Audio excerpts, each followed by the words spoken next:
नमस्कार, आप देख रहे हैं आर लाइव न्यूज़ और मैं हूं आपके साथ निधि सिंह। साउथ कोरिया के लोगों की उम्र 1 से 2 साल तक कम होने वाली है। जी हां, आप भी सोच रहे होंगे यह अचानक कैसे हुआ। तो चलिए हम आपके इस कंफ्यूजन को दूर करते हैं। लेकिन इससे पहले अगर आप हमारे चैनल पर अभी आए हैं तो जल्दी सा लाइक, शेयर एंड सब्सक्राइब कर लें ताकि ऐसे ही अपडेट्स आप तक सबसे पहले पहुंच सकेगी। उम्र कम होने वाली बात किसी चमत्कार से नहीं बल्कि उम्र गिनने का तरीका बदलने की वजह से होगा।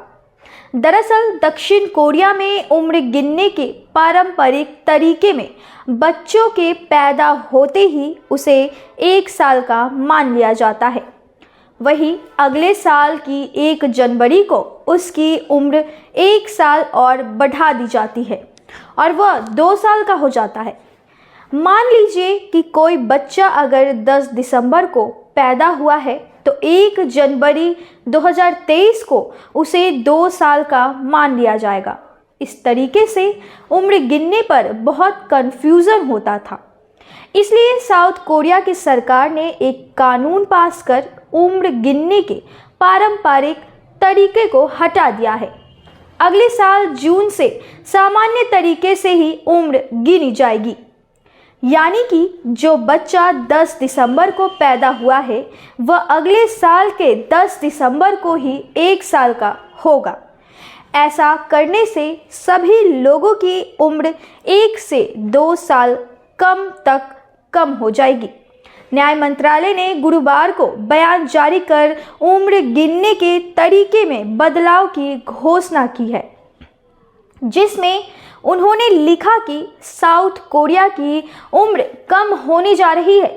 उन्होंने लोगों से आधिकारिक डॉक्यूमेंट्स के लिए नए सिस्टम को अपनाने के लिए कहा, जिससे देश की उम्र अंतर्राष्ट्रीय मानकों के अनुरूप हो सके।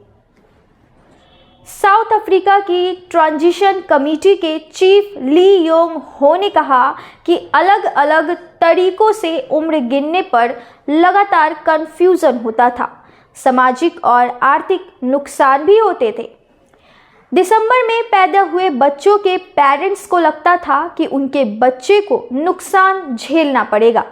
दक्षिण कोरिया में अब तक 3 तरीकों से उम्र गिनी जाती है। पहले पारंपरिक तरीके के बारे में आप ऊपर पढ़ ही चुके हैं। दूसरे आधिकारिक तरीके में जन्म से समय बच्चों की उम्र 0 मानी जाती है, लेकिन अगले साल की 1 जनवरी को उसकी उम्र 1 साल हो जाती है। फिर हर साल 1 जनवरी को उम्र 1 साल बढ़ती है। इस तरीके से उम्र गिनने पर कई लोगों को मिलिट्री सर्विस और कानूनी अधिकारों में परेशानी होती है। वही तीसरा अंतर्राष्ट्रीय स्तर पर स्वीकृति उम्र का सामान्य तरीका है। इस साल जून से सिर्फ इसी तरीके से उम्र की गणना की जाएगी। तो फिलहाल इस वीडियो में इतना ही। तब तक के लिए बने रहे हमारे चैनल आर लाइव न्यूज़ के साथ। धन्यवाद।